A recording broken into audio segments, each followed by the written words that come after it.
Ugh. I'm bored. I'm so bored. So boring to be bored. You've got mail. Stimulation! At last!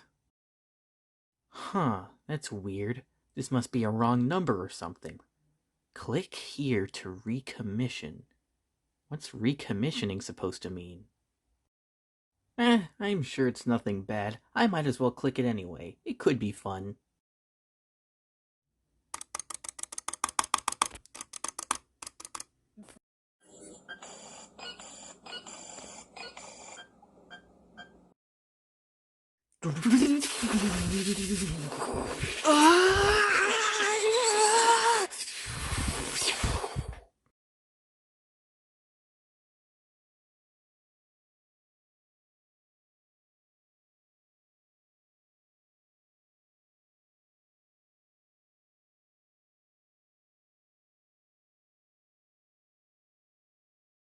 All my life, I love to be creative. But sometimes I do kind of wonder, where exactly did this creative spark, this vision, really come from?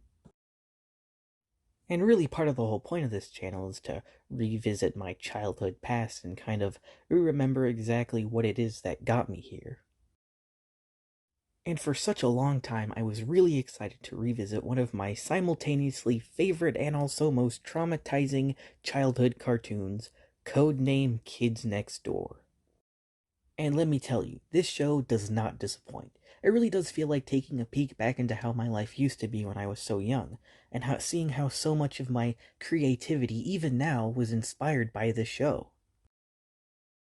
Now, Codename Kids Next Door was aired on Cartoon Network from 2002 to 2008 and was created by Mr. Warburton.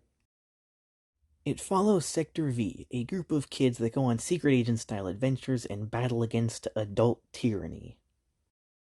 Now, this is actually kind of not that surprising, but the kids next door were originally meant to be villains for a show that Mr. Warburton was pitching called Kenny and the Chimp, but Cartoon Network was like, nah, those kids next door dudes are way cooler and edgier. Make a show about them instead. The pilot for Codename Kids Next Door was featured in a Cartoon Network competition called The Big Pick, in which kids would vote on which pilot they wanted to be picked up as a full series, and this should be no surprise, but Kids Next Door won. Sorry, Kitty Bobo show fans, the cat girl had to be sacrificed so the kids next door could live. Interestingly, Billy and Mandy actually won the first Big Pick competition, so in a way these shows have been kindred spirits since the very beginning, more on that later. Now, it holds a lot of similarities with some other cartoons, like Fairly Odd Parents, with growing up being a major theme of the series, and also Captain Underpants because it's set in this kind of superhero type world, with also the whole theme of, kids rule, adults drool.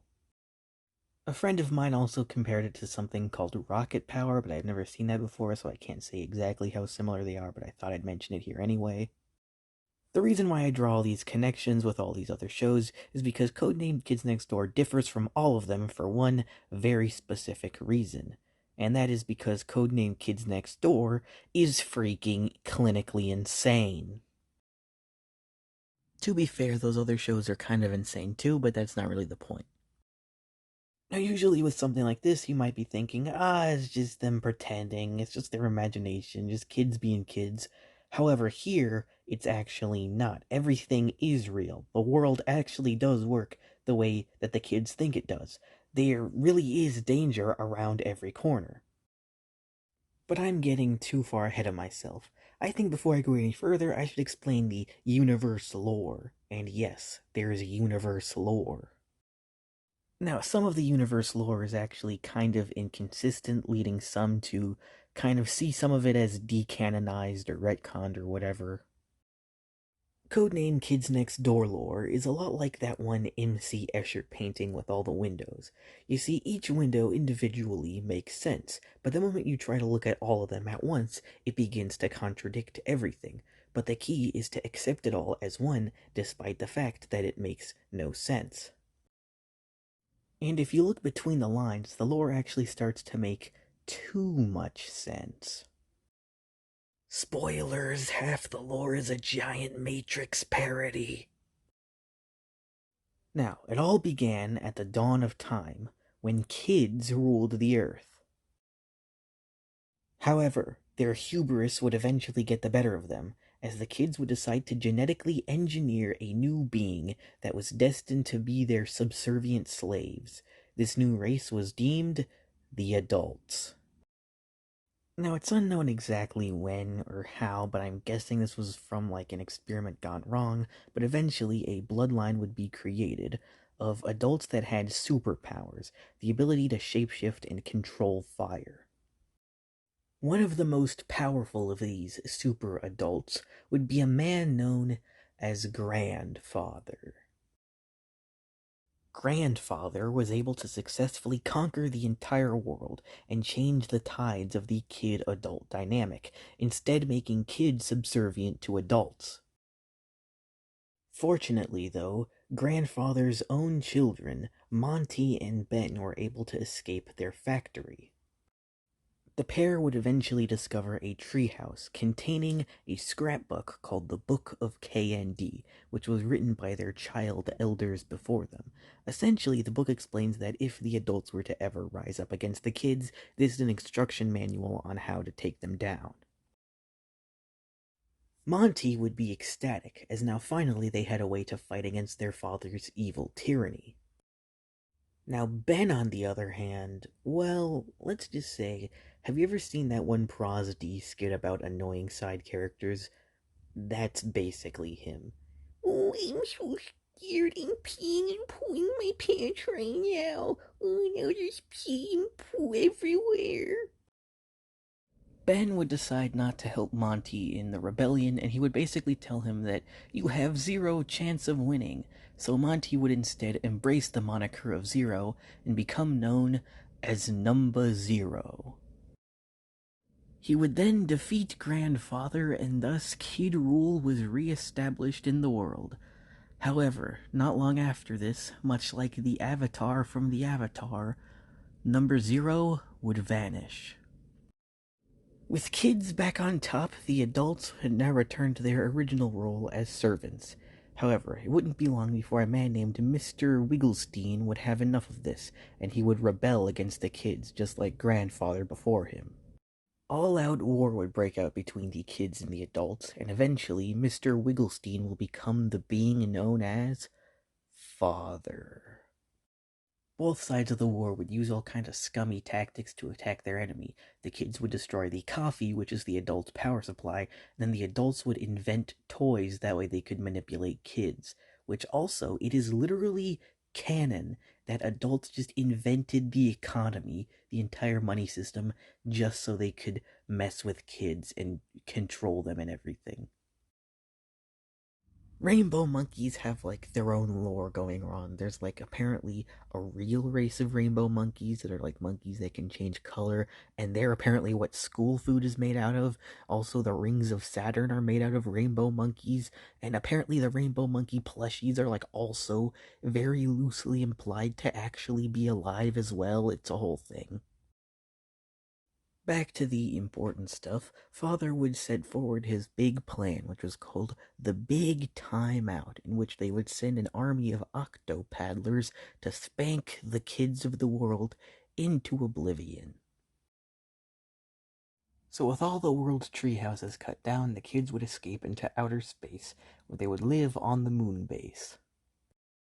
Eventually, the kids and the adults would form a bit of a treaty of sorts, where the kids would be allowed to return to the Earth, and they would live with the adults in units known as families, which is usually like about 2 adults and like 1 to 3-ish kids. This way, kids and adults could finally be treated as equals, no one being enslaved by anyone this time. Or was it? As the adults would soon create things such as schools and homework, which were meant to sap the knowledge of kids' minds and replace it with a fake history, and try to regain control of the kid populace. Because of these practices, there are many kids and adults who are completely oblivious to the true nature of reality. While most have chosen to take the blue lollipop and remain in their blissful ignorance. This is the tale of those unlikely few who chose to fight against adult tyranny. The Kids Next Door is actually a global organization with numerous sectors and operatives. All their names are based on different numbers, which is in reference to number zero, who technically wasn't the first operative, but was still something of a pioneer. And as I said way back at the beginning of this video, the main sector is Sector V. Sector V consists of numbers 1, 2, 3, 4, 5, and occasionally 6. Number 5, aka Abigail Lincoln, is one of the more chill members of the team. She's a lot more laid back and also has a bit of a sweet tooth as well. She was also the original leader of Sector V. Number 4, aka Wallaby Beetles, is the kind of hot-headed one. He's sort of like the bully of the group.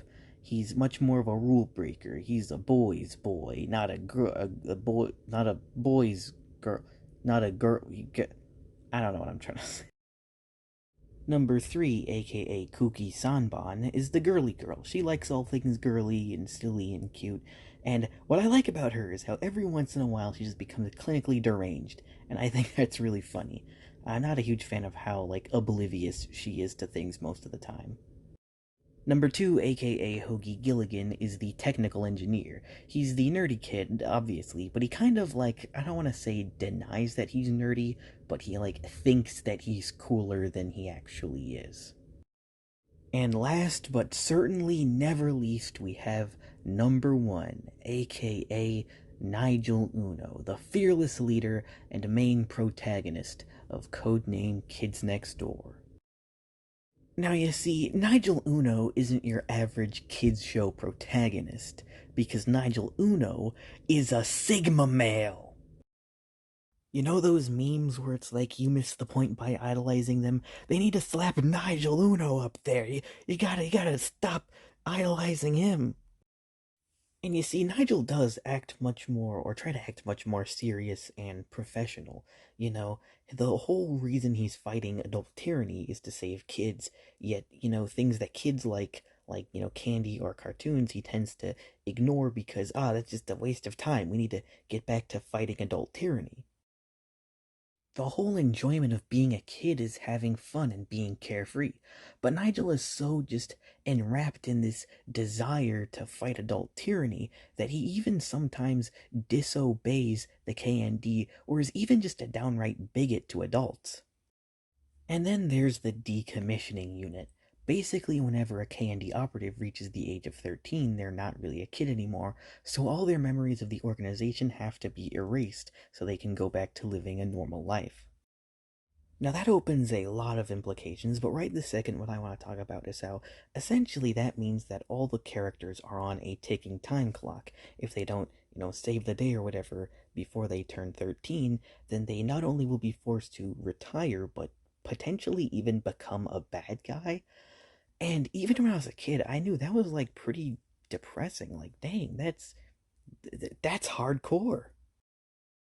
Now, Sector V's arch nemesis are the delightful children from down the lane, 5 well-dressed, obedient little kittens. The delightful children are meant to be stereotypical embodiments of what an adult would see as the perfect ideal child. The girls are in these dresses, the boys are in the little suits, and they're very obedient, they don't think twice, they do whatever their superiors tell them. The delightful children are always standing huddled together, and they always move and talk completely in sync, and their voices are always monochrome. You see, this is a pretty unique villain trait, but it's not a thing that they just do. There is a canon reason behind it. I said monochrome earlier. I actually meant to say monotone. I just don't feel like changing it. But anyways, the episode Operation Undercover would kind of allude that there is something more to the delightful children than meets the eye. They aren't speaking in sync just to speak in sync. They are an actual hive mind. You see, they are like one entity that's just occupying 5 different flesh puppets, essentially. They also share their same voice actors with every member of Sector V. Now, this could just be like a budgetary thing to like save up on money or whatever, but it does kind of highlight this interesting parallel how both groups have like five members, and one is, the rebellious kids, then the other is the perfectly obedient, quite literally carbon copies because they're all the same. Every season has exactly one caked episode, which is basically where it's the delightful children's birthday and they have a giant birthday cake and they want to either hug it to themselves or like broadcast to the world them eating the cake by themselves. So the K&D have to like steal it, that way they can share it with all the kids around the world. Now you might be thinking, hold on, if it's their birthday and there are 6 seasons, if they have 6 birthdays, how have they and every other character not grown up yet? Well, they do acknowledge this at one point, where apparently they have 5 birthdays a year, so that's how. I like how they address that little detail, but I'm not saying the timeline is completely flawless, because they do holiday specials sometimes, and the timeline can get kind of confusing. I honestly really love the attention to detail on this series.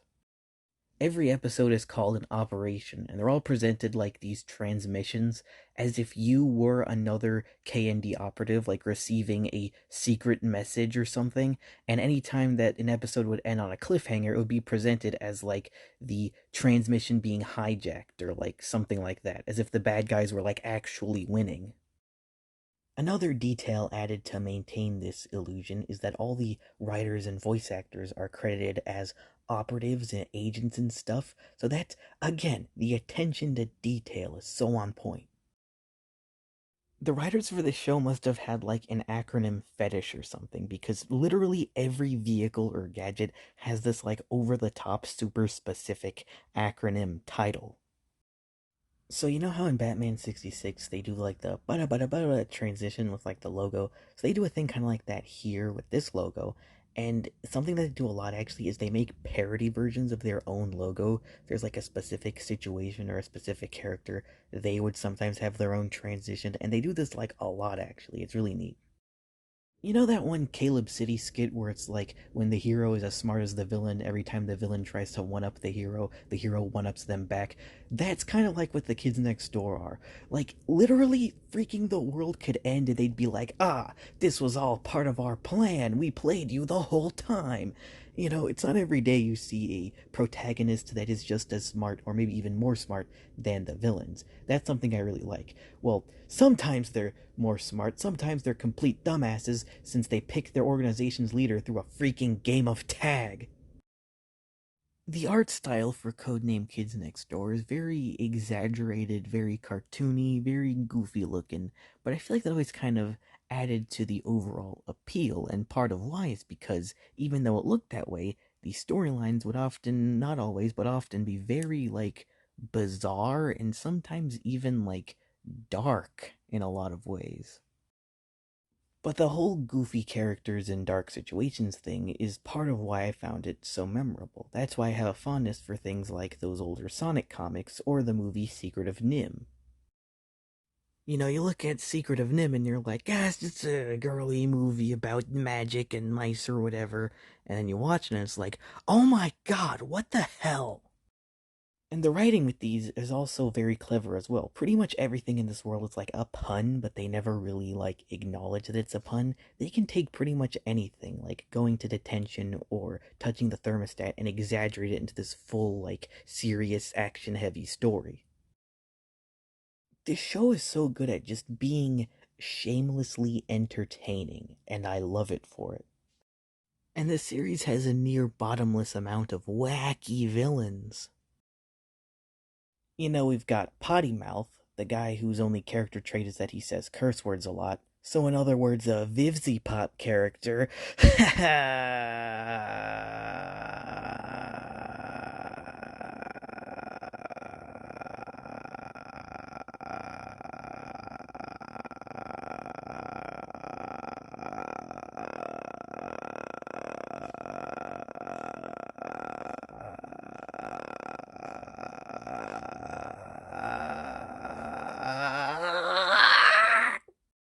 Bear Sticky Beard, a pirate that quite literally steals candy from babies. the common cold. He exposes kids to all kinds of terrible diseases.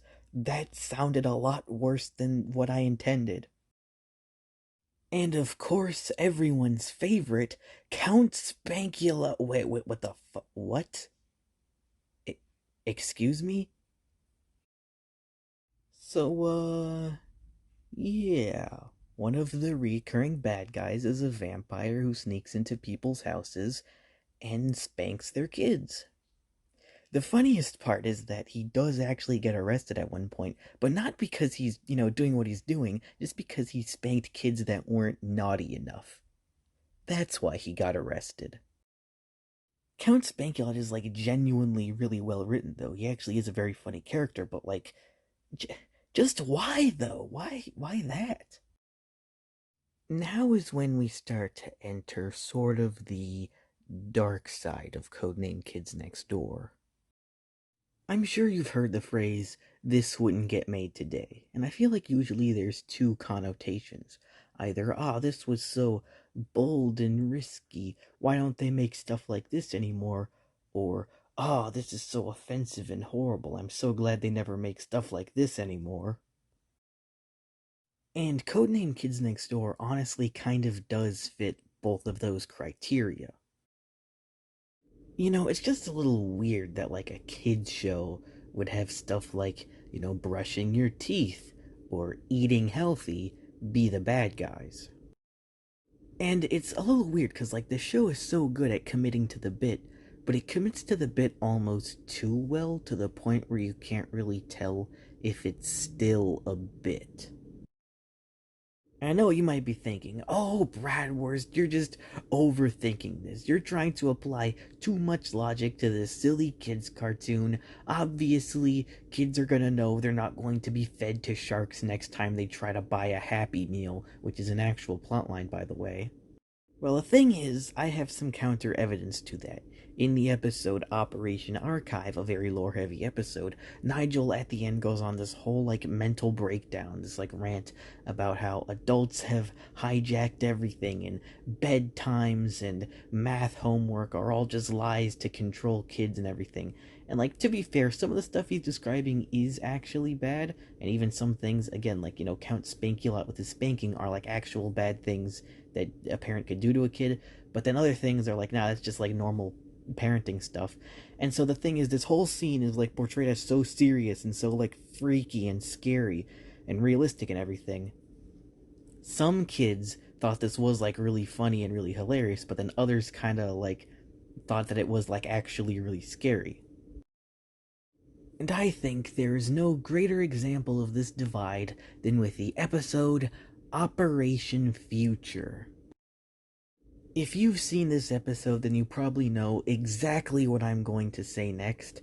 But if you don't, then oh boy, you might want to prepare yourself for this one. So the episode begins where number 4 is sent to a boarding school, only, surprise, surprise, it's a boarding school for girls. Double surprise, surprise, the head of the boarding school is actually an evil girl in disguise. So the villain, her name is Margaret, she hates boys and has invented a machine that can turn boys into girls. Straight up, it removes your wiener. 75 years later, the world has been completely ravaged by the boy-girl war, and all that's left of the males are a small resistance group known as the Boys Next Door. It sounds like a freaking boy band name, God. So a bit of a dark implication, right? This is 75 years into the future and most men are gone. But there are still kids. So there are still kids being born, which means somehow kids are being made. And there's one scene where we see that some girls are like keeping a boy like prisoner just so they can kind of like torture him for fun. And if we kind of look at these two pieces of information, suddenly you kind of connect the dots and it's like, oh, so that's how kids are still being born. That's messed up. So number 4 is then revealed to be still alive and actually the last remaining member of the Kids Next Door. Then we meet Sally, who's actually number three's granddaughter, and she was told of a time when boys and girls could play together. And so, because of this, she wants to help the boys next door defeat the Girl Squad, which is what the bad guys are called. With Sally's help, the boys are able to reverse engineer the girlifying technology and create boyifying technology, which finally gives them a fighting chance against the Girl Squad. A brief moment that I really like is when number 4 insists that they change the organization's name back to the Kids Next Door to emphasize that they're no longer a boys-only agency. I find that really cool. Now that the playing field is evened, the boys set off to go fight the girls and they proceed to get their asses absolutely kicked. Number 4 travels back in time to warn the original KND about the whole thing that's about to happen, and of course most of them don't trust him because he's an adult, dirty, filthy, stinking adult, but number 3 suspects something familiar about him and thus she listens. So number 3 sets off in her hippie hop mech suit, which is apparently too girly to be girlified, and is thus able to absolutely annihilate Madame Margaret. Future number 4 fades away, and the entire gang is completely oblivious to the whole Armageddon situation that completely went down. Or didn't go down because it never actually had. Almost went down? Whatever. The episode concludes as we are shown a new future in which boys and girls are able to play together equally. And now you might be thinking to yourself, Radwurst, why'd you just recap the entire episode? Why'd you give it a entire synopsis? Well, I feel like you need context. You need to really understand for what I'm about to say next. You see, even when I was a kid, I really liked the more, like, freaky, kind of weird Codename Kids Next Door episodes. But this one scarred me for a long time. And I took to all kinds of comment sections and threads and stuff to try and see how other people reacted to this episode, and yeah, a lot of them, namely boys, found this one to be really scary. And a lot of boys, again, myself included, thought it wasn't really the being girly or being turned into a girl part that was scary. It was mainly just the, idea of losing your free will and, getting your mind wiped, because apparently that happens for whatever reason whenever you become girlified. And that kind of leads us to the question, is this episode a good way to portray, I don't know, gender-related issues to a kid? Well, yes and no. There was an episode of the Powerpuff Girls that actually portrayed this issue very well. The episode was literally called Equal Fights. But Candy, on the other hand, I'm not really so sure. Okay, indeed, already kinda does do, stereotypes a lot, but this one leans into it a lot more. It is both boy and girl stereotypes, so you could maybe make the argument that, I don't know, if you use sausage party logic, it's like it all just kinda cancels itself out. But even if the message was executed perfectly and done well, it is still very easy to lose it in translation because of all the time travel and transforming and stuff going on. It's very easy to just, see it as a bunch of scary nonsense and kind of lose that part. I don't really know. I really like how number 4 is the main focus of this episode, as he already is the kind of the boy who doesn't like girls type. And we see his future self actually mature and learn his lesson, which is actually a bit of a rarity in this show since adults are always the idiots. Look, I'm just saying from experience. I remember the scene at the end where it shows all the boys and girls in the future playing together equally, but is that the part that I was really concerned with? No, I was concerned with the giant freaking castle with spider legs going around turning people into girls. That's what stuck with me. If I had a nickel for every time there was an episode of Codename Kids Next Door that featured gender changing as a plot point, I'd have 2 nickels, which isn't a lot, but it's weird that it happened twice. Either way, this episode is an example of just how insane and over-the-top Codename Kids Next Door is, which is, one of the things that adds to its charm and, why I like it so much. Now, number four's older self being seen as a threat by the rest of the KND is pretty interesting. Like I said before, Nigel is pretty anti-adult, but the rest of the KND, they tend to either, like, sometimes they help adults, but usually they just don't really care. Even when an adult is good, they don't really like them all that much. The reason why I find the kid adult dynamic in this world so interesting is because of the complexity of it, right? Not all adults are bad, and the kids next door usually don't really like them, even if they're like good or neutral.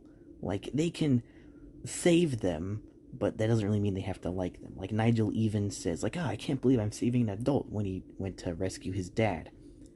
And so, yeah, there are plenty of kid bad guys in certain situations outside the K&D where kids work with adults, but the organization itself seems to not really accept help from like adults in general, right? Even if they are good.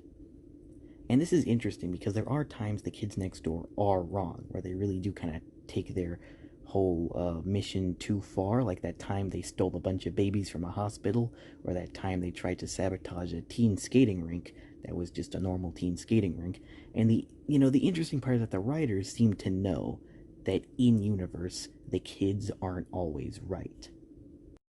Now, the idea of adulthood and, the question of if adults can be good is actually explored in the season 1 finale, and personally, I think the best finale of Codename Kids Next Door, Operation Grow Up.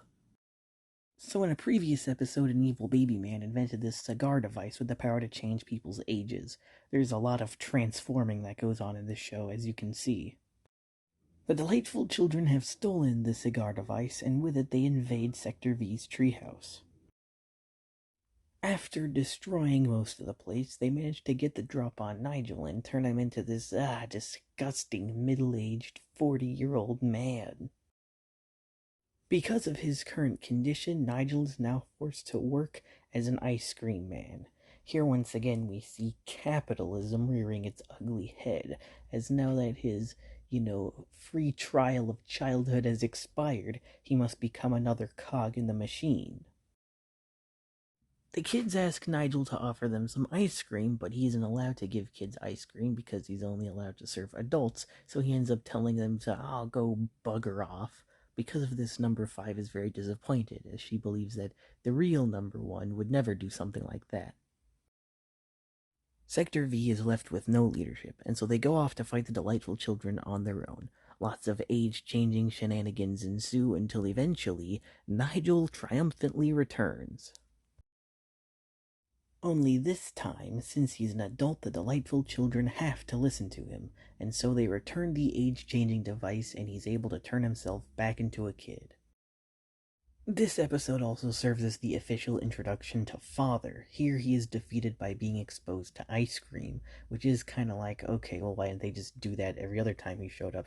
But it is kind of neat because it's like, Nigel wasn't allowed to share the ice cream with kids, and now here he is using it to fight back against essentially the embodiment of adulthood. Now, I really like the irony of Father's relationship with the delightful children from down the lane, as, they're meant to be these perfect, obedient children, in their, kind of fancy, preppy little outfits, and he is supposed to be this, rich dad showering them in gifts and praise and stuff, yet in actuality, he doesn't care about them. He does not give a single shit about his kids. They are, in a lot of ways, just kind of accessories for him, almost. That's what I find really interesting. This is also highlighted in the negative universe, in which we see a good version of Father who, despite being a lot more of a coward, is actually much more kind and compassionate. He actually cares about his kids and is willing to let them go into dangerous situations and be rebellious. This is pretty neat because it shows how a relationship kind of requires trust and respect on both sides of the spectrum for it to perfectly work out. But anyways, back to Operation Grow Up. Then Sector V gets together and rebuilds their treehouse, and they say something along the lines of, after all, we've got plenty of time. We're not growing up anytime soon, or, something along that effect. Now, this episode is good, but it's still a pretty simple approach to the concept, which I guess is fine because it's the season 1 finale after all. Nigel, upon becoming an adult, realizes that, life is just kind of pain and suffering, classic adult. But later he would come back for his friends, as being an adult doesn't mean you get like an excuse to be an asshole, pretty much. And so he uses his new adult powers, his adult authority, to defeat the delightful children, which is also pretty interesting, right? It's a little whack, but essentially he speed ran growing up and becoming a depressed, nihilistic adult, but then kind of relearned how to find his childhood joy in life, and that's what ended up saving the day. And it's executed well, but again, like I said, it's a bit simplistic. Later installments would do a better job examining the, adult mentality. Overall, a great way to close out the premiere season of the series. In season 2, we're introduced to the teenagers. We meet Cree Lincoln, number five's older sister and father's apprentice. So we find out that when teenagers are recruited by father, they're given this armor called Battle Ready Armor. Now you see, Battle Ready Armor is actually spells out an acronym, and oh, it's bra. They're wearing bras. Again, what other TV show would have you reveal that the bras actually are dangerous weapons? That's why I love this show so much. It's so ridiculous. At the end of season 2, number 274, aka Chad Dixon, ends up double crossing the group as he's now a teenager, and so he leaves to become a part of the teenager army. Part of why Chad wants to betray them at all is because of the fear of decommissioning, since, we've been shown many times that the kids next door don't really like help from adults, even good ones. Like, they're fine with good adults, they just don't really like working with them. So it is kind of their own, I guess to an extent, selfishness that makes them, kick out older people, and that makes you wonder, well, why is decommissioning even necessary in the first place? Why erase your own teammates' memories, especially when threatening to do so turns them to the dark side? Well, I believe I have a theory. Okay, theory. Rip in peace, Matt Pat. Ah, what am I saying? He's not dead. He's still gonna be doing stuff. So my theory is that in this world, right, whenever you grow up on the outside, but there's a 50-50 chance that you'll grow up on the inside. There are numerous examples throughout the show of adults who want to stay kids or adults who want to be childish, and they're often discouraged from that, even though they technically would be considered like an ally to a kid. And so that's why decommissioning is necessary, because they can't really take that 50-50 risk. If there's a bunch of adults in the group and some of them aren't kids, then, it kind of creates holes in the agency. And adults, like them or not, the world is still kind of, they are necessary to keep the world going, as adults are the ones who raise the kids and everything. So if kids don't grow up, then there can't be any new kids. This is a little weird because it's said that, like, again, kids created adults, and kids are actually grown in baby eggs from Philadelphia, so this piece of evidence maybe doesn't hold up. I don't really know. And my theory is pretty much confirmed by some later evidence shown, but, again, we gotta wait till we get into that. We can't, rush into things. Before I close out season 2, I have to express a bit of disappointment with the way the Teen Army is written, as their whole thing is that they're loyal to adults, which does not make any sense. Since, I mean, obviously they're not going to be on the same side as kids. Teens are, mean to kids, but they aren't really like, buddy buddy with adults either. They're meant, they're rebellious rule breakers, and even here they are still portrayed as that, but for whatever reason, they're always said that, like, oh, they're with the adults. They're loyal to the adults, and that just doesn't really seem right.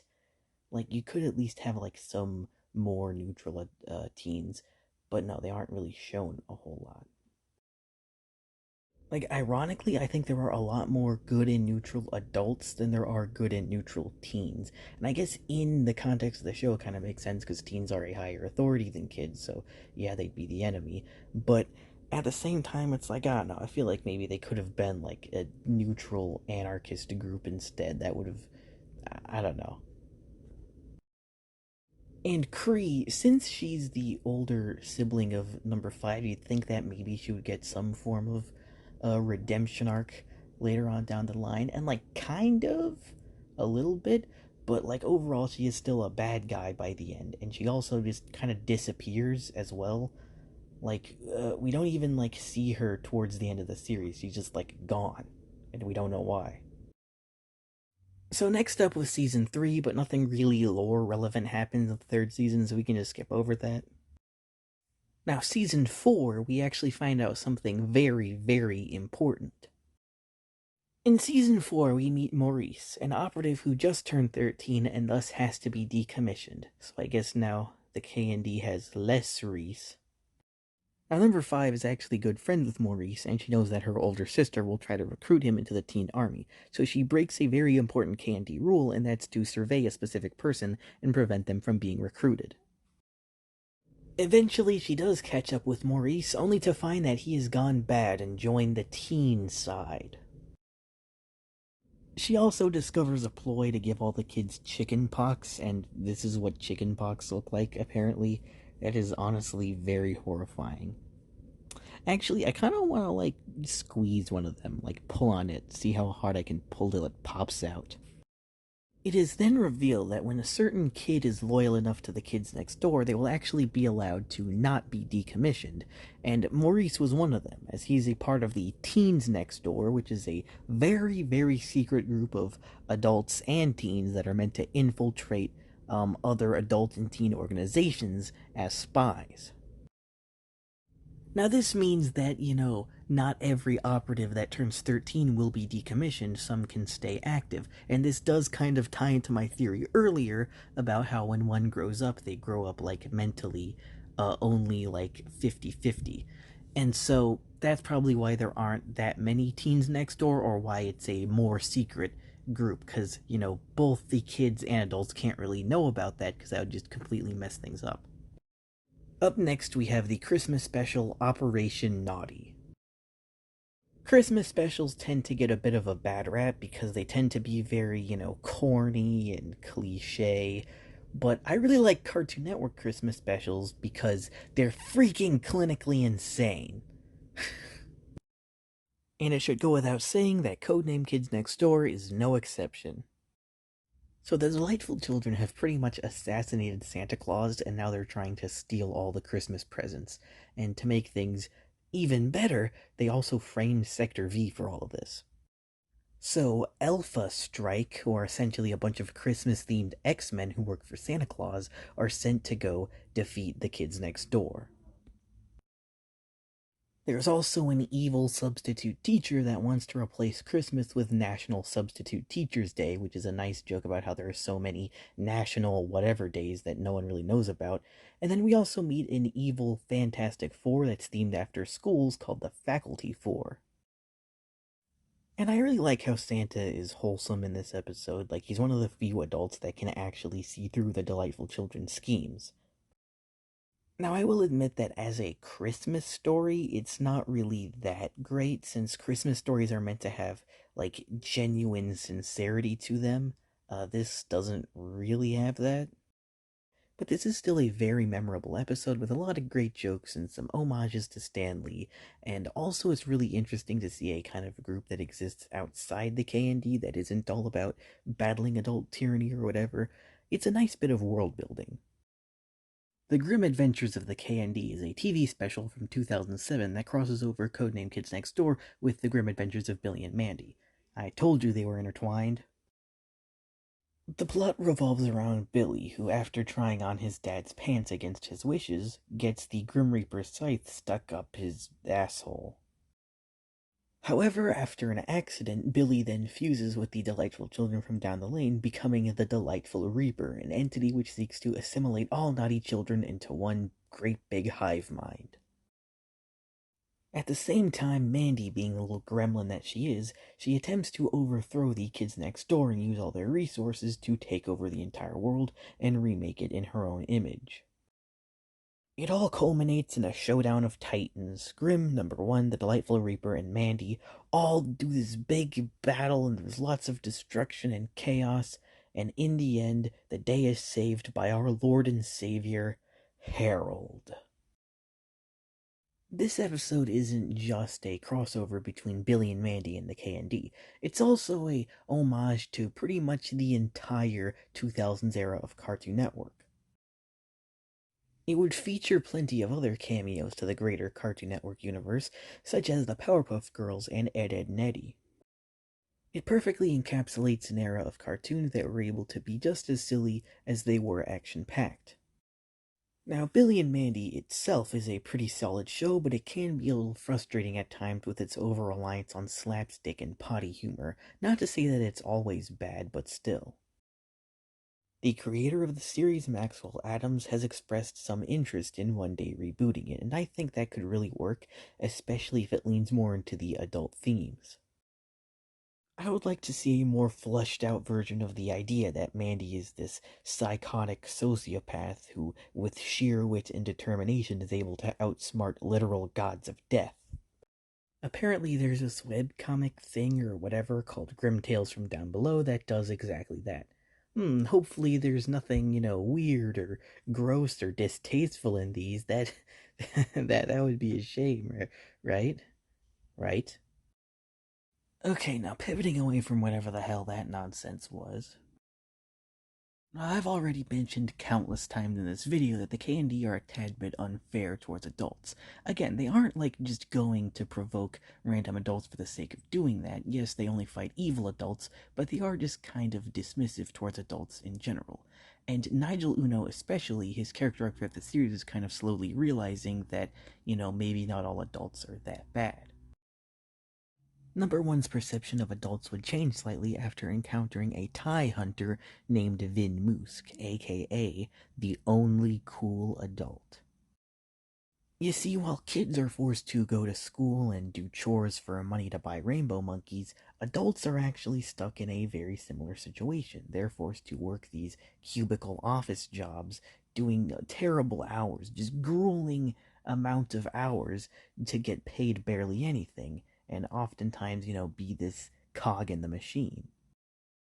This episode shows us that even though kids and adults may perceive each other as enemies, a lot of the times it's just kind of an issue of circumstance created by their system. And even if you look at all the bad guys in the series, like Father and Mr. Boss, they're always portrayed as like, these wealthier dudes. Except the thing is, this system created by adults so adults could constantly one-up kids and by proxy each other was created in retaliation of what kids did to adults, since essentially the kid-adult war is one big, "Nuh-uh, he started it." Some people have also pointed to this episode and been like, oh, this is a metaphor for, not even a metaphor, this is just straight up communism. And it's like, okay, come on, not everything that criticizes capitalism is automatically communist. Like, I know this is something I should probably say for a future video, but like, people still think Metropolis is about communism. Did you even watch the freaking movie? Now, the reason why I bring up the story with Vin Moosk is because I believe that it is the perfect precursor to the next big installment in the series, Operation Zero. Operation Zero is a 2006 TV movie and so far the only feature-length installment in the Codename Kids Next Door series. It follows the K&D as they deal with the return of Grandfather and hold on, I need to backpedal a bit. Raise your hand if you've ever heard the term Juvenoia before. If you haven't or you don't know what it means, you probably do know what it means, you just don't really know that you know what it means.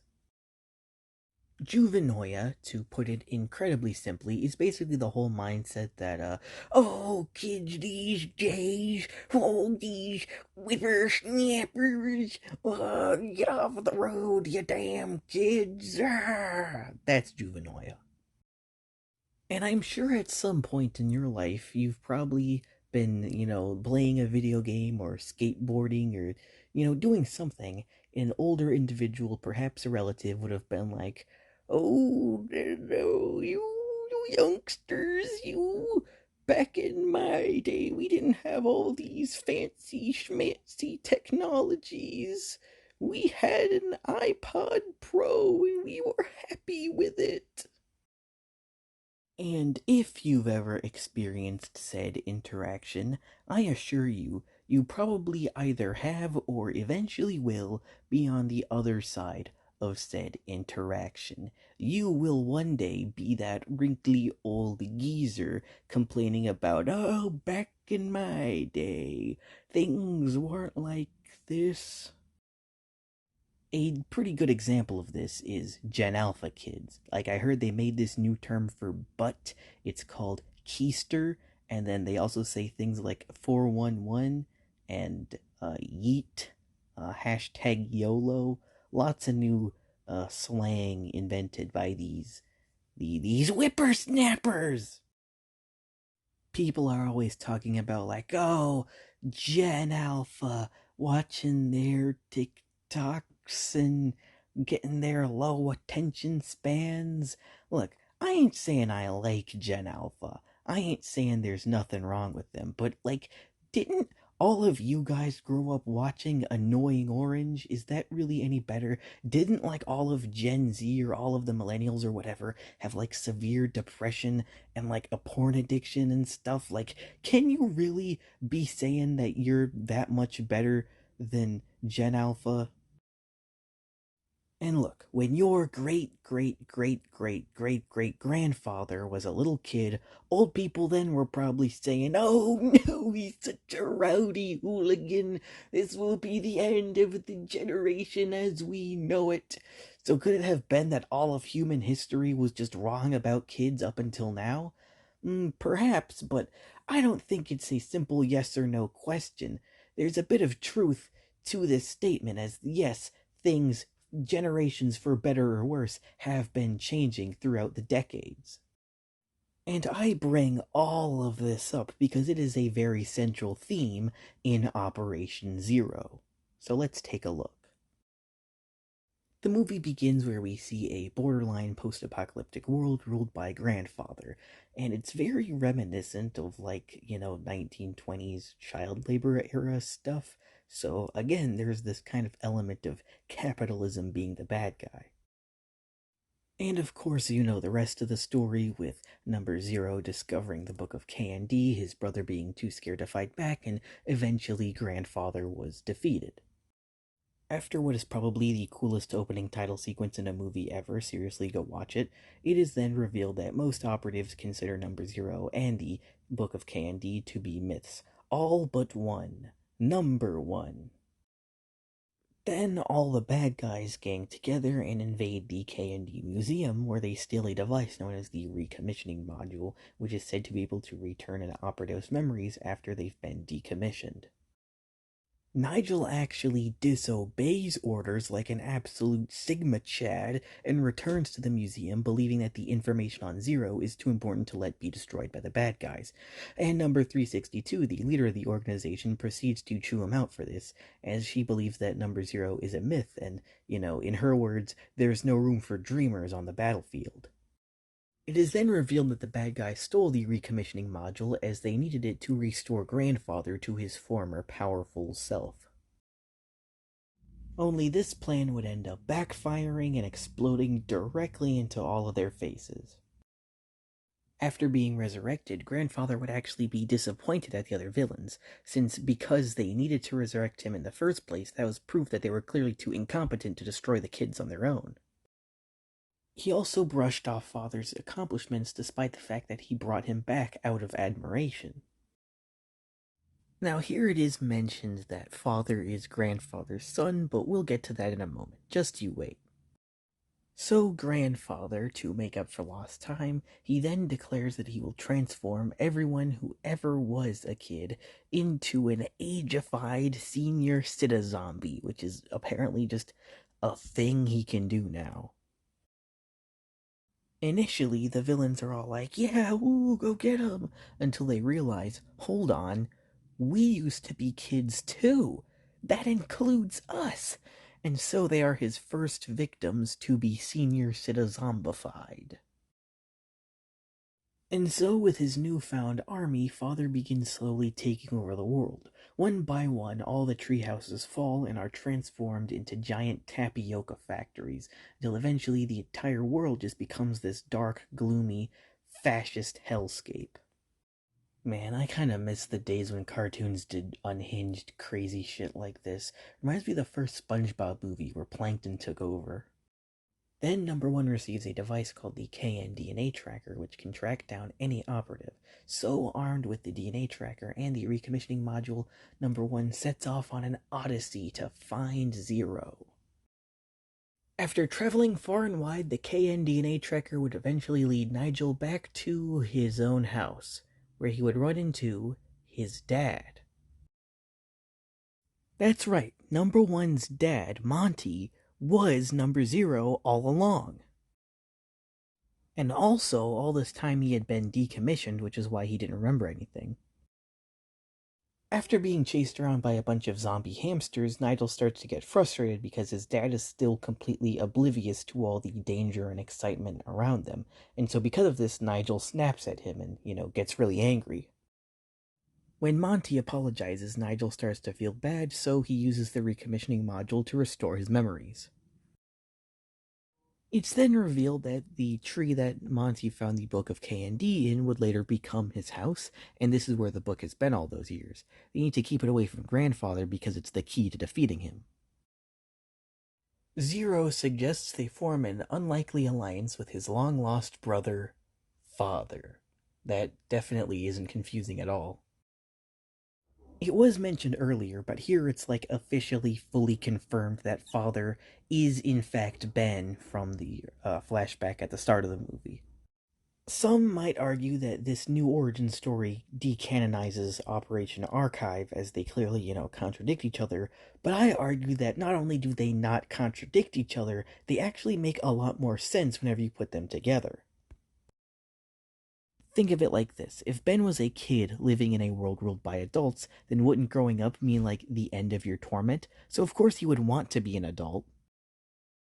And of course it was his own brother who toppled the adult government and made kids the rulers of the world again. So when all those years passed and he finally became an adult, instead of finally being free, he was actually about as, much of a slave as he was as a kid, and it was all his brother's fault. So no wonder he would snap. And as for why his name changed to Wigglestein, I'm guessing he started using that name to disassociate him from his brother, which I guess kind of makes sense if, like, the K&D didn't have as many records at the start of the Seventh Age. That's why they never knew Zero got decommissioned. It would also make sense they never knew he had a long-lost brother either. But wait, I'm not done yet. There is still another revelation to be had. Number Zero uses the recommissioning module on the delightful children from down the lane, and it's revealed that they were actually Sector Z, which is a faction of the K&D that went missing years ago. So Father invented a machine called the Delightfulization Chamber, which can turn kids into these obedient robot zombies, pretty much. Apparently, he tried to use the first iteration of the Delightfulization Chamber on all of Sector Z at once, and it malfunctioned, fusing them together, permanently turning them into the Delightful Children. It's unknown when exactly this happened, but since they were missing for quite a while, it's widely believed that it was like a few years, which means that the Delightful Children don't actually age, and that confirms two things. A, it's kind of ironic because their whole goal is to become adults and become superior to other kids, even though they can't. They're the only kids who will never grow up, but they don't want to be kids. And B, Father literally kidnapped a bunch of children and brainwashed them, trapping them in these permanent flesh prisons for their entire existence. Now, to be completely honest, I was a bit disappointed with Sector Z. I feel like they weren't as nearly as fleshed out as they could have been. Outside of this movie, they are never mentioned or used a single time. Not in any episode, not in any, like, comic or video game. In fact, the only build-up or hinting that we really get to their reveal is, like, one blink and you'll miss it moment, like, right at the beginning of the movie. And it's not like they couldn't have done more, since there was an entire episode literally just meant to build up this movie by hinting at both Number Zero and the Book of K&D. And plus, that episode doesn't feel just like an ad for the movie or anything. It does feel like its own standalone story. So was it really that hard for them to do, a single thing with Sector Z? I don't know. A lot of other fans were a bit disappointed how they didn't do more with Sector Z, but whatever. It's not that big of a deal. Nigel and Sector Z escape to the moon base while Ben and Monty stay behind to fight Grandfather, just like how they did all those years ago. Now, the scene is building up to Father finally standing up to his father and fighting against Grandfather, but the scene ends very anticlimactically, and a lot of fans were sorely disappointed. I think it would have been a lot better if Father tried but was instantly defeated, as opposed to immediately giving up before even trying. I get that maybe they wanted the main focus to be on Monty, but you can still have Father complete his character arc of standing up against his dad while still having Monty be the main focus. And just to clarify, I don't want Father to be redeemed or become a good guy or anything like that. In fact, I think he's a character who absolutely cannot and should not be redeemed, but I think it would be good to show that he has grown since his childhood, even if failing against his dad, still happens, he still at the very least tried to fight back. On the moon base, Nigel is forced to fight his own friends who have been zombified, and at the same time, Sector Z begins turning back into the delightful children. Back on Earth, Zero is struggling against Grandfather's zombification, but he's able to resist thanks to the Book of K&D. At the same time, Nigel is able to use the birthday suit to partially turn his friends back to normal. Then they drop the entire moon base on top of them and freaking nuke half the planet. Zero then tricks Grandfather into the decommissioning chamber, which then activates on the both of them, transforming them back into ordinary people. When one goes to recommission his father, he finds out that the module is disabled, and a message left behind by Zero explains that he's the one who disabled it, as he shouldn't be a Kids Next Door operative anymore if he's not still a kid, and he needs to focus on the most important mission of his life, which is raising his son. And so Nigel and his father, post-decommissioning, share a hug. This moment is really emotional since throughout this movie and in earlier episodes, Nigel is shown to not really like being around his dad that much. Even in his first appearance, he was disappointed in himself for having to rescue him. And now we see him develop a new love for his dad, even though he's been decommissioned and doesn't remember anything. And, for a show that is known for making fun of adults and always framing kids as, the right ones, it is pretty interesting to see a very nuanced relationship between a son and his father. Also, this does kind of support my theory that adults are kind of needed to make the world go round or whatever, as, Zero says, oh, my big mission is raising you. Does that imply that he can't raise him even as a kid? Maybe, I don't know. Then 1 and 362 apologize to each other. Nigel learns that maybe it's not always good to disobey the rules, and 362 learns that maybe it is better for them to honor their legacy. I like how they both learn something from this experience. The film ends where a statue of Zero is erected in his honor, and all the operatives stand together as one big unit. And that was Operation Zero. Now, this movie is almost perfect. I feel like some of the characters don't really do anything. Like most of Sector V, they just get kind of, seniors to the zombified and don't really do anything beyond that. And then Father only shows up twice in the whole movie. Both times he just, gets humiliated and leaves. So that's a little disappointing. But I feel like, in the grand scheme of things, that's not really too many points deducted on my liking of it, or whatever. It's still definitely going down in history as one of the all-time greatest Cartoon Network TV movies alongside Secret of the Omnitrix and Regular Show the Movie. But overall, Operation Zero works because it's a perfect deconstruction of the entire concept of Codename Kids Next Door. Grandfather is the embodiment of juvenoia. He hated kids 50 years ago, and he hates kids now. When iPhones were invented, people thought they were poisoning the youth. When TVs were invented, people thought they were poisoning the youth. Hell, even when books and just the concept of fictional storytelling was invented, People thought it was poisoning the youth. Whether or not any or all of those are valid isn't really up for me to decide, but the fact is, they're all real concerns that people had. And look, I'm not saying I like Gen Alpha. In case you haven't seen my channel, I'm someone who really appreciates creativity and artistic integrity. I know they're basically the human population from Idiocracy, but can we really blame them for the hand that they were dealt? And again, were we any better? But at the same time, the story is not a one-sided old people bad, young people good type of situation. Everyone, no matter how young, will one day be old, and everyone, no matter how old, was once young, and so 0 and 1 kind of connect with each other on a deeper level, and working together is why they were able to defeat Grandfather. There's actually a story from my personal life that really does line up with this a lot.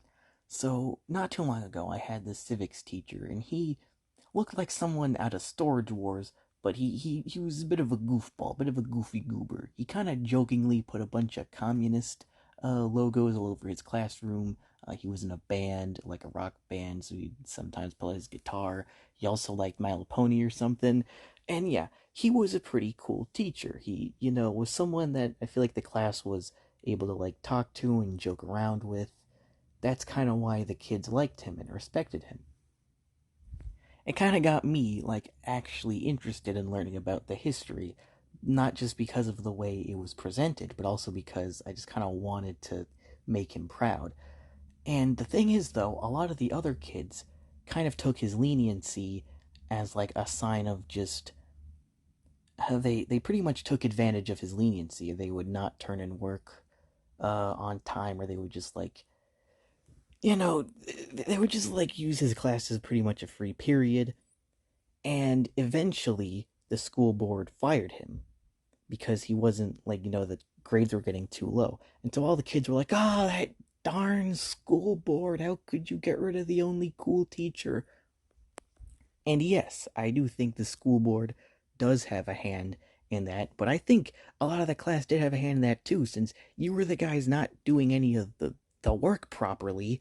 And so things only really ran smoothly if everyone was just kind of had a mutual respect for each other. He didn't, talk down to us or treat us like kids. He would actually kind of respect us, and so I would respect him in response. And that's kind of what's going on here in Operation Zero. Sorry if that last part was a little scatterbrained. I didn't really plan for it. But if anyone's curious, I might be able to actually link to his band's YouTube channel. So, if you're interested, then just, put it in the comments and I'll try to find it. I might not be able to, but I'll try to. Before I end my segment on Operation Zero, there's one final thing that I want to talk about. Since it reveals that Grandfather is Nigel's grandfather, meaning that he is related to Father, and all that stuff, that means that Nigel technically should have some of that super adult DNA in him, meaning that he could technically turn into a father type creature at some point. He could have the same fire powers and everything. And that's something that the series never really acknowledges, or maybe they just didn't really notice. It's an idea that some fans have played around with, but I think it would be really interesting to see how that could unfold. So yeah, that's pretty neat. Operation Zero is a great movie, and actually the perfect segue into the final arc of the series, which more or less begins with the episode Operation White House. Nigel wakes up one morning only to find that he's somehow grown up overnight and is now the President of the United States of America, and he's about to sign a law that will take away all rights from kids. Of course, Nigel doesn't want to, so he escapes from the White House. He then discovers that Sector V is all gone and have been replaced by a new Sector V, which is being led by his own son, number 16,000. Initially, they don't trust him since they believe Nigel is just another evil adult, but after he shaves his head, he proves to them that he is truly loyal to their cause. So we find out that number 1 put number 5 in prison for not growing up, and also it's revealed that apparently number 1 used to have a crush on number 3, which is a pretty interesting reveal.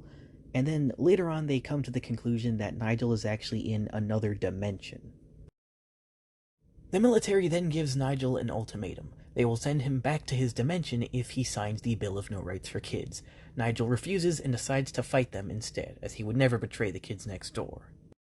He then transforms into the Incredible Hulk and proceeds to just beat the ever-loving shit out of the military, but then they actually win, they pile on top of him, and he seemingly dies. It's then revealed that it was all a dream. If that sounds like a cop-out to you, well, don't worry, because it actually wasn't a dream. It was a simulation created by two unknown individuals, members of the Splinter Cell organization who were utilizing Chester's Happy Headband. I remember seeing this episode when it first came out, and I was really into it, and rewatching it now was a total blast. The whole mystery of how Nigel ended up in the future and, why this is happening is enough to keep you really invested in what's going on, seeing him kind of unravel the mystery and see how everything has changed as he's grown up. And the ending is very shocking and very memorable. The rest of Season 6 will continue to explore the Splinter Cell, which are a group of radical KND agents that want to wipe out all adults, which is a really interesting way to end the series. It's also said that anyone could be a Splinter Cell operative in disguise, meaning no one can be trusted. The Splinter Cell is a really interesting self-deconstruction, much like Operation Zero. But while Operation Zero is more about showing how, all adults were once kids and can still be good guys, this one is kind of interesting in the sense that it acknowledges a big issue with the KND, and it's their kind of insistent disliking of adults. So the Splinter Cell are essentially taking that belief way too far. And I just want to address a little something. Some of you might be thinking, it's just a goofy kids cartoon about kids fighting evil adults. Why are you, making such a big deal about this? Obviously, they're not gonna go out of their way to make sure every adult is evil. And I'm like, okay, sure. But stuff like Operation Zero and Season 6 are entirely built on the nuances of being an adult in the Codename Kids Next Door universe. Throughout the series, we are shown that the KND isn't always right and is occasionally unfair towards adults, and stories like this are kind of like the writers acknowledging that big flaw. So there's this the female voice AI thing that's in, I think, either every or most episodes. It pretty much just lists off all the different gadgets and vehicles and stuff that they have. Well, towards the end of the series, it basically becomes sentient and decides that it wants to be with Nigel. It basically becomes a yandere for Nigel, who, I remind you, is like a 10-year-old. So, that's a little weird. She needs to go in the creep corner with Charmcaster and Indiana Jones. Actually, wait, how old is the computer? I mean, she sounds like an adult, but has no body. I don't want to think about this anymore. After the traumatic experience, Lizzie decides to break up with Nigel Uno. Not necessarily because of the AI, but more because he doesn't really have time for her, going around being a secret agent and stuff. It is then revealed that the AI going rogue was actually orchestrated by the Splinter Cell in an effort to sever all of Nigel's ties and isolate him. In the final episode of the series, a treaty is set to be signed by the kids and teenagers, officially ending their conflict. It was going to be signed by Number Infinity, the kid representative, and the Steve, the teenager representative. And can I just address how little sense this makes? I mean, the teenagers work for Father, so if you want to have a treaty, you gotta go to him, not them. And this only really makes sense if the teenagers are neutral, like how I said earlier, but they're not neutral, they're straight bad guys. So what's the point of having the kids and teens unite against the adults if the teens are already working for them? What? This doesn't make any sense. Number one catches Number Infinity conspiring with Chad about the treaty, and so he is arrested and taken off to the Arctic prison. Number Infinity is suspected to be a member of the Splinter Cell and is trying to sabotage the treaty, so Chad seemingly knows this, and so him and Number One are forced to work together as they escape the Arctic prison. But in a not very shocking turn of events, the teens end up betraying the kids, and all-out war breaks out between the two factions. During the final battle, it's revealed that apparently the Splinter Cell doesn't actually exist. There is still a hidden group, but it's not trying to wipe out all adults. They just kind of use the Splinter Cell myth to cover their tracks. Not only that, but Chad is actually a teen next door and also a member of the Splinter Cell. It's said that not only is the Splinter Cell not small, it's actually bigger than the entirety of the K&D. There are 1,000 more members, and 362 isn't even the leader. She's barely even a pawn, which is a lot to unpack. I'm a little disappointed that there isn't really a Splinter Cell, and also Chad being a good guy does kind of throw away my old theory about aging completely out the window. So Number Infinity actually is a part of the quote-unquote Splinter Cell, and he actually threw Chad and Number One under the bus because he knew that them finding out would ruin the treaty. So the whole episode when Chad is trying to stop the treaty, you think it's because he's a teen trying to stop the Splinter Cell. In actuality, he's a Splinter Cell trying to stop the teens. It's a little confusing, but it all makes sense in the end. At the very end of the episode, it's revealed that the two shadowy operatives who've been stalking Number One the whole season were actually Number Infinity and Number 74.239. Apparently, they want him to join the Splinter Cell, which, I mean, that was kind of obvious in the beginning, but whatever. Don't worry though, this isn't actually where the series ends. When I was rewatching this, I thought that this was the actual ending, and I almost freaked out, but apparently there is one more thing that comes after this. The issue is that it's a bit of a hot commodity. It's not on any streaming services, or even like many pirating places. Yeah, I checked there too. It's very hard to find. The actual final installment of the original run of Codename Kids Next Door is a half-hour TV special entitled Operation Interviews. Now, ending a show is never an easy feat, but Codename Kids Next Door was always about kids and adults and growing up and stuff like that, and so obviously the finale does address all those things in some way, and there were a lot of ways to address it, and the way that they do is not really how I was expecting. It's very unique. It begins with a live-action segment showing numbers 2, 3, 4, and 5 as adults. Apparently they've all been decommissioned and are now temporarily recommissioned for an interview. Also, number 5 still has like the same red hat from when she was a kid. It looks kinda goofy to see her wear it now. The group is being interviewed about their final mission, and they're asked what happened to number 1 after he disappeared. After that, we're shown Sector V battling the Delightful Children as usual, only as usual, they end up escaping with their birthday cake. 362 is fed up with their failure, so she takes them off cake duty and replaces them with Sector W, which is led by 363, her younger brother. Sector V is obviously upset about this, and this could actually be seen as a reflection of how they're getting older and are now past their prime. Then it's revealed that number 74.239 actually stole the birthday cake and has hidden it somewhere. 74.239 explains that he has this whole ass scavenger hunt where if you collect a certain amount of important objects, then you get the cake as a prize. And so we get this whole montage of pretty much every character in the series trying to steal from every other character in the series. It's really great. There's a lot of callbacks to one-off episodes and characters that have long since not appeared. It's a great way to pay tribute to the whole series. And throughout the scavenger hunt, Sector V are absolutely sucking. Meanwhile, Sector W are absolutely crushing, further proving the point that they're now their replacement. Sector W decides to go after the item with the most points on the list, that being Father's Pipe, and Sector V tries to stop them not because they want to win, but because they don't want anything bad to happen to them, since Father is way too dangerous. 363 starts freaking out and blaming Sector V, so the rest of his team ends up turning on him because he was clearly being a jerk. Sector W decides that Sector V is worthy of winning, and so they give them all of the things that they want in the scavenger hunt. That way Sector V would be the winners in the end.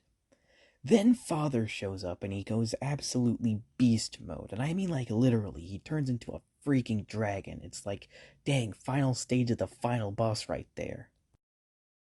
Nigel has to leave the rest of his team and they end up fighting Father on their own. They then proceed to shove him off a cliff and freaking kill him. Number 1 duels the Delightful Children on his own, and then he proceeds to shove them off a cliff, killing them also. Like, dude, why are you joking about it? Why are you smiling? You just watched them die. What is wrong with you? Nigel wins the scavenger hunt, but 74.239 explains that he was always intended to be the winner. The prize was never the Delightful Children's cake, it was membership to the Galactic Kids Next Door. So a lot of things are revealed here, so just bear with me. The Splinter Cell all along never existed, and it was the GKND that were operating just under the name of the Splinter Cell. The whole reason they exist is to go to outer space and fight alien adults because there are alien adults apparently. So the reason why kids grow up into adults is actually because of a pathogen, a germ that kind of slowly infects kids, morphing them into adults. This makes perfect sense. It finally explains the plot hole from way back in Operation Archive that if kids create adults, then white kids start growing up. And it also helps my theory that whenever a kid grows up, they just kind of automatically turn bad sometimes, but not always. So yeah, a lot of stuff to take in. And yeah, apparently the Earth K&D aren't even the main K&D, they're only a single tiny fraction of the greater organization, which exists all across the cosmos. And so they want Nigel because he's the best Earth operative, so they want to send him into outer space so he can battle adult tyranny elsewhere. Now, my Lego Ninjago Season 3 instincts are starting to kick in, and I'm like, I don't know if I really love the idea of aliens being canon to Codename Kids Next Door, because it doesn't really fit with the rest of the series' continuity or tone. It just feels kind of random. But we don't really see any of the aliens, and I do like what their purpose in the story is meant to serve. Number one finds out that when he leaves for space, he won't be coming back, and so the GKND allow him to say goodbye to all his friends and family. His dad Zero and his mom, whom is revealed to be number 999, are both temporarily recommissioned to say their goodbyes. The group all hug in a scene that was entirely written by Mr. Warburton, who apparently cried while scripting it. I mean, I would too. We get a few final payoffs, most notably that number one wants number five to return to her place as the leader of Sector V as she was before he joined. Number one tells them, promise me that in 100 years, even if you forget everything, you'll never stop being a kid. And so the group has one final moment, they do their iconic call out, and then it's all over. After that, we cut back to their adult selves, and throughout the special, they kind of allude to the idea that numbers 2 and 3 got married, but then at the end it's revealed that it was actually um, 3 and 4 who got married, and 2 and 5 who got married, which is payoff to the ships of the series. And so, yeah, that's a pretty clever twist at the end. Speaking of plot twists, it's then revealed that the interviewer who's been asking them all these questions was actually Father trying to find out number one's location. But the plot twists still don't end there, because then, whenever the episode has only like 5 seconds left, it's revealed that some of what they told Father was actually a lie to send him on a wild goose chase, and apparently all of Sector V hadn't been decommissioned and were undercover adult operatives, and also number one is now finally arriving home from his space trip after around 40 or 50 years. The very last line of dialogue we hear is number five saying, Number one, welcome back, followed by the credits, which are a montage of different memorable moments from throughout the series, and it all ends with a crayon drawing of all the gang together and the words, Stay Young, written at the top. This ending, much like the special as a whole, is unexpected but very well executed. I am a little bit disappointed that the whole Splinter Cell idea went absolutely nowhere, and I also don't love the idea of aliens being just a thing that exists in Codename Kids Next Door, but overall, the whole purpose that the GKND is meant to serve, I do appreciate its function in the story. As a show about growing up, there were plenty of pretty lazy ways they could have ended the series. They could have made some BS reason for why the group doesn't have to be decommissioned and go, oh no, we're not doing that anymore, you guys get to stay kids forever. They could have said, growing up sucks, deal with it, or they could have even gone the legacy route, which probably wouldn't have even been that bad. And what I think works about the Operation Interviews ending is that it's bittersweet. Yes, none of them get decommissioned and they all get to stay as kids forever, but at the same time, Nigel had to leave them and they were separated for decades. Another reason I think Operation Interviews really works is because it uses a lot of plot twists and turns. It would be one thing if the final scene of the series was a flash forward that showed all the kids as adults being like, man, aren't we glad that we're still operatives? But this episode literally begins telling you the opposite. So the whole episode, they're kind of lying to you, telling you that they're not operatives anymore. They've been decommissioned. That way, it's actually surprising at the end when it's revealed that the opposite is true. And it's really interesting how this show all about growing up is able to convey its message without actually showing the characters growing up. What I mean by that is when Nigel leaves for the GKND, it's very symbolic. It's not like a super on the nose metaphor about, coming of age or anything. It could mean a lot of things. It could be representative of a friend moving away. It could be maybe it is growing up since the ship looks like a birthday cake. Or it could literally not be symbolic of anything, and it is just him leaving to fight space aliens. And the idea that none of them got decommissioned and they all managed to stay kids even to the age of like 50 or however old they're supposed to be is actually pretty ahead of its time. And this does kind of raise the question, what does it mean to be a kid at heart? And what I believe this series is trying to say is that if you truly want to live every day to the fullest and be the happiest you can be, part of you needs to live like a kid. You need to embrace the fun, embrace living for the moment. Now, this was not actually the end of Codename Kids Next Door, as in 2016, Mr. Warburton teased a possible sequel series about the Galactic Kids Next Door. You might be thinking, oh, is it a series about Nigel fighting aliens? That would make sense, but also, again, sounds too different from the original series.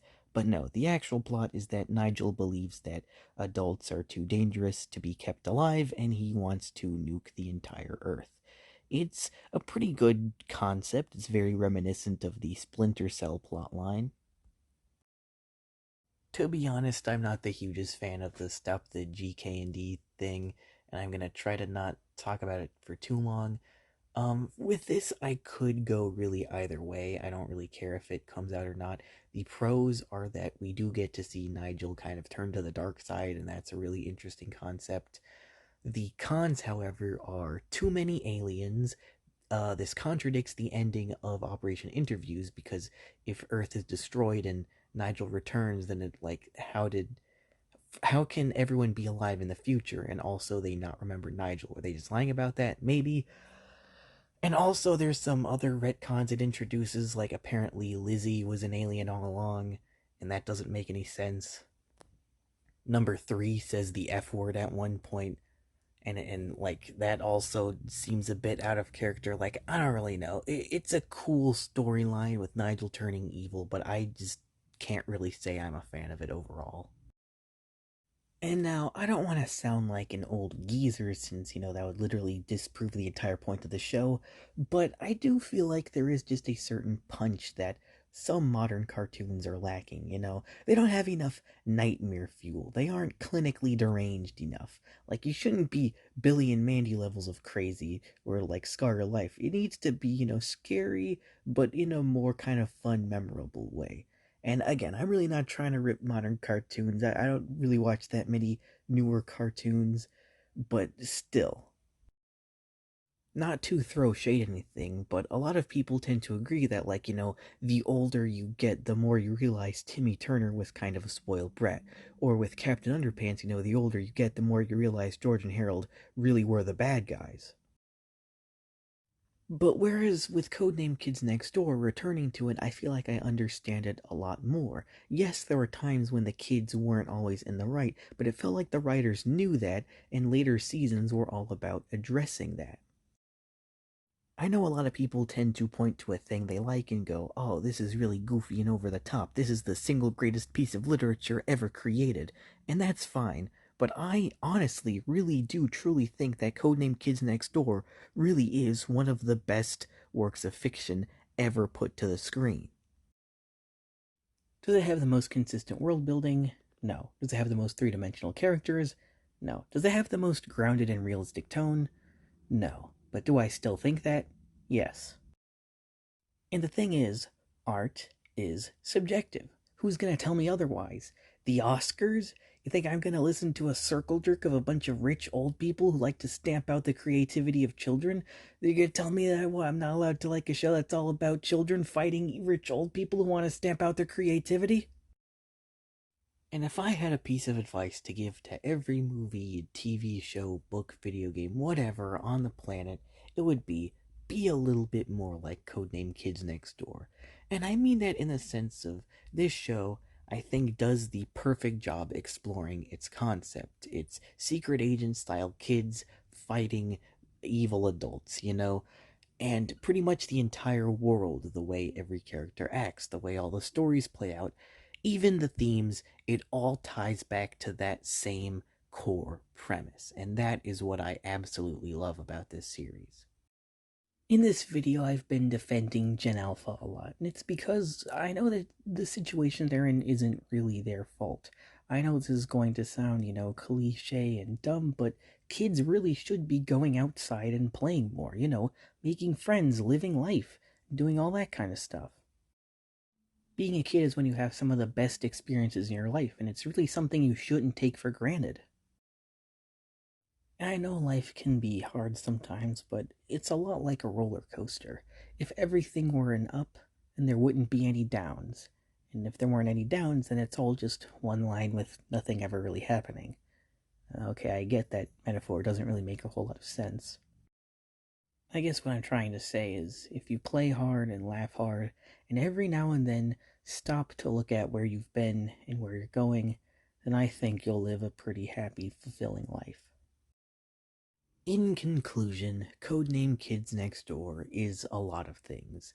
It's scary, offensive, immature, and it teaches kids terrible lessons. But it helped a lot of those kids cope with growing up. And whenever I started rewatching the series, I kind of felt something I hadn't felt in a long time. A bit of a fuzziness. And for a very brief moment, I started to feel like a kid again. But, anyways, that is all the time I have for you today. This has been number 27, signing off. Guys, whatever you do, do not look up the big bad lesson's name in Hungarian. Worst mistake of my life.